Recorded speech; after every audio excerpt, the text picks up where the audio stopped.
Just about to unpack my bag and a massive hornet has just come crawling across the floor.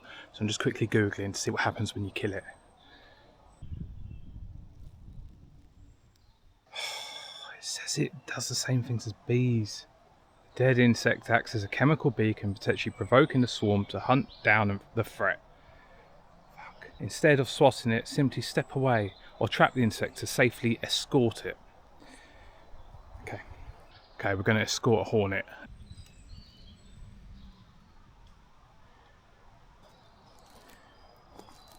That'll do. Right, back on with the video. Hey guys, it's Ed, and I'm out here doing a bit of a gear loadout for my 2 to 3 nights camp. This is the Four Raven Singy 48. It's a 48 litre pack. It's quite neatly packed, I think.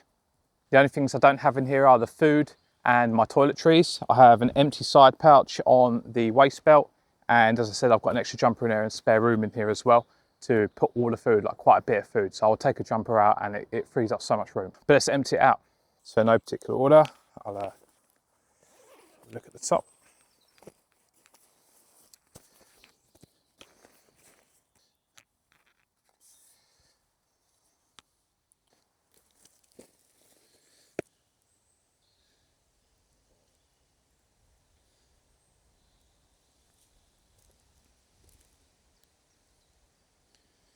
So here we have it. Here's all my gear, minus food and toiletries and some spare pair of pants. I've got my socks and tops in, stuff like that. But here's everything.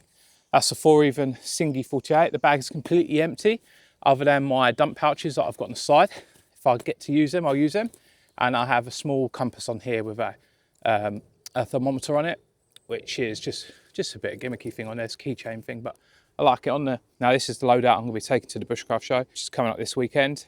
And this is for a 2 or 3 night loadout, so 3 or 4 days.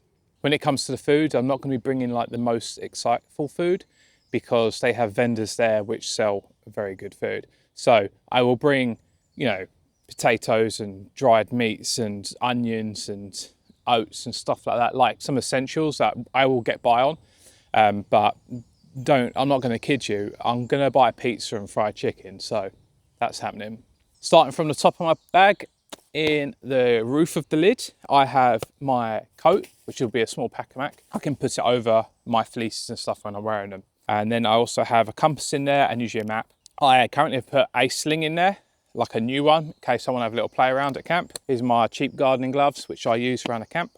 Here and partially in this as well. So this is all like the electronics, like camera stuff. I've got 2 tripods here, camera, a phone, batteries, a battery charger bank thing, microphone set and other bits and bobs in there. In here I have, I believe, like adapters and connections and stuff like that for camera and recording equipment. I then have like my torches and head torch. And then in here, I also then have like my tea and coffee kit, a small notepad.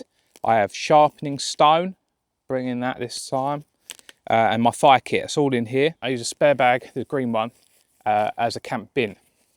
Then here is my water filter. So all this stuff is in the lid other than this bag that sits under the lid. So this water filter paired with this bag as well, they will be like the camp store of water.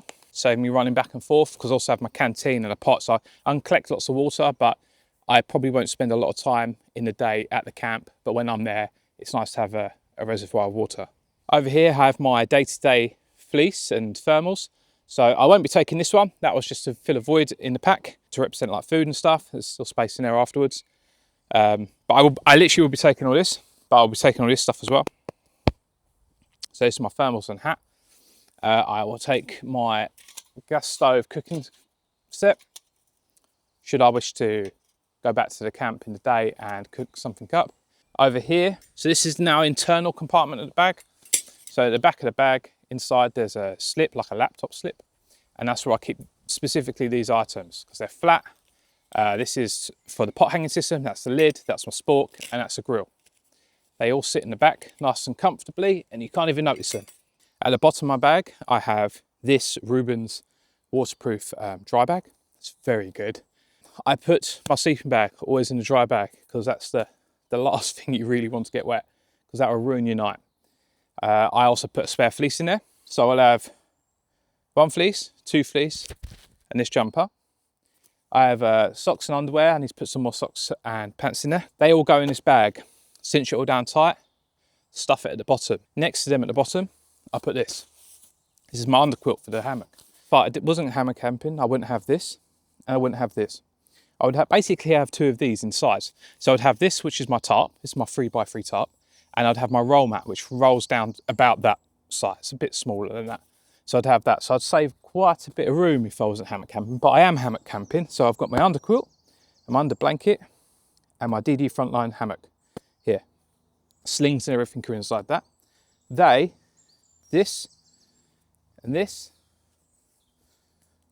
all slip to the bottom of the bag very comfortably. They fill it out, and with the clothes. On top of that, I then place things like this, the tarp, the burner, this, anything else. It all sits on there, nice and tidy. And then little essentials, camp first aid kit, some tissue, but I'll add some more toiletries to that. My axe, this is a camp processing, and any bushcraft tasks I want to do at camp. Can't remember if I said, but I'll say it again, but my knife. And maybe my mini whistle I made from willow yesterday.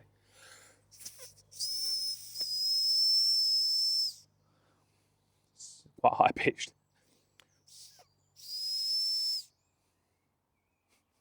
So that's just a quick overview of all the gear I'm bringing for a 2 to 3 night camp at the Bushcraft show. There will be a lot of amenities there, foods, toilets, I think there's showers there and everything.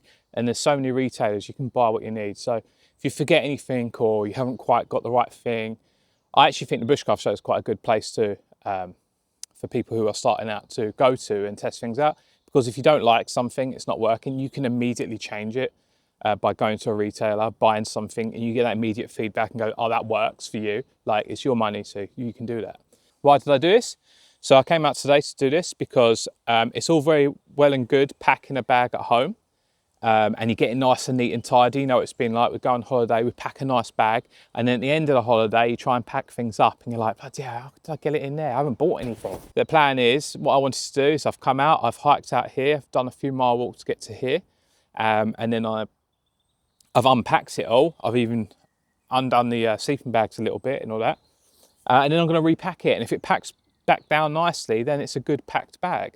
That's the sort of thing I would say. If you want to see if you've got a good packed bag, I would say take your bag outside of the home in a perfect condition, take it outside, unpack it all, undo it all, put it back in the bag. And if it fits in, then it's a well-packed bag. If it doesn't fit in, it might not quite be suitable for the field. You might be stretching a few things, and that usually might mean you need a bigger bag.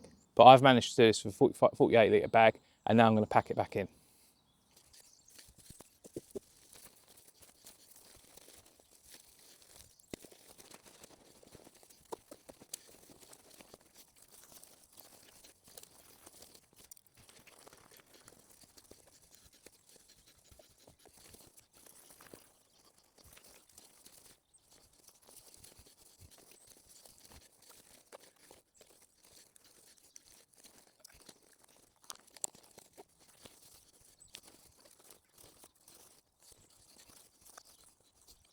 One last thing I forgot to mention that was in the lid is this blue cover to ensure waterproofness when it's raining for the entire bag.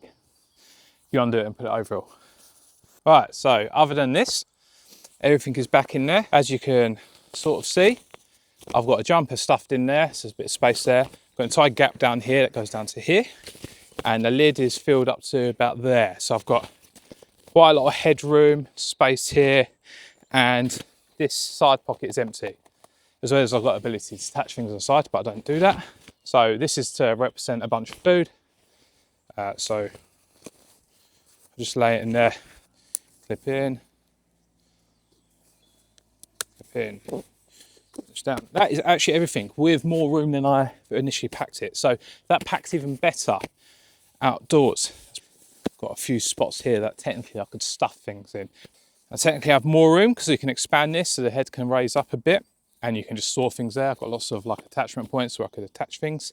If I really wanted to and it was cold, I could attach a blanket here under this strapping, put it down the wall blanket here, I could have it on the side. Got dump pouches for carrying extra bits as well. But I'm really happy with that. The whole point of this exercise was to, one, carry my pack for a few miles, take it outdoors in non-perfect conditions, undo it all, repack it, and does it pack well? Because what you can do is you can do all this at home. And you can do this without hiking, without like the stress and everything else of things going on. You can do it in perfect conditions, and you can spend all that time folding things meticulously. But that's not quite real world sometimes. So I like to take it outside. Sometimes I like to do these sort of things, bring it outdoors. It means I get to come outside and have a little play in the woods. In my mind, it's quite a bit of gear. Like I don't need to bring the extra water container, the blue one. I could just bring the water filter. I don't need to filter water when I'm out there, but should I wish to, because it's quite notorious for raining in the end of May, I could filter some water, and I've got the ability to avoid it, all that stuff, right? But I've got a few extra bits of gear in here, mainly for a bit of convenience, comfort. I might bring another battery bank. That one's new, and it's actually quite good. It charges my phone like 4 times from 0 to 100%. And I won't need that for the full weekend. I'll just turn off location and stuff like that so the battery doesn't drain. I'll need to use it for payments if I don't use my card, which I might bring my card to save power. I'll bring a watch to save power.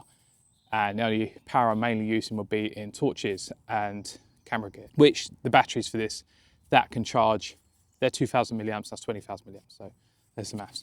And I don't know what my torch is, but that's a USB-C charger as well, so I can charge that up. Outside of this, which I'd love to just carry this, I will be carrying a day pack as well. I'll probably carry that in my hand. That'll be my green pack that you may have seen in my previous videos that I use as a day pack. And in there, I won't have any camping gear in there that I'm using, but I will be using it to bring some old gear with me, which I'm potentially going to trade or sell, whatever. Because I believe there's some opportunity at the Bushcraft show to do this sort of thing. There's some traders up there. There's opportunity to put a mat on the floor and sell some bits and things like that. And I've got some old knives and tarps and other little bits that I just don't use anymore, or I don't use them that often, and I'm probably willing to trade them. So I'll be bringing that as well. But then that means I've got a day pack. So I'll take those bits out and I'll have a day pack. So as I'm walking around, I don't have to take this around. I've got something I can put like my coat in or my goodies in that I buy and things like that. So something I've been doing a little bit different recently in some of my videos is I've been putting the links to the gear in the description. I've got loads of Amazon affiliates, and if I don't have affiliate, I'll put the link there. So my knife is from York Knives, so I'll put his website there. Just so you guys, if you're interested or intrigued by gear, because I know we are when we're at home, it's what we can do. We can research some gear and just get new ideas for new adventures, right? So if you're interested, anything there you kind of like the idea of, I'll put it in the description below. You can purchase them, and I get like 1 or 2% of that value from Amazon. You don't pay it, Amazon pays me. You pay the normal price.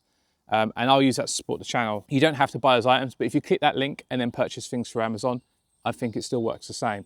So if you do a regular shop on there, but click my link first, then it helps me. Yeah, this is more of an excuse to get outside, and now I get to go enjoy the woods. So I'm gonna go do that. And I hope you guys have a great day, and catch you on the next one.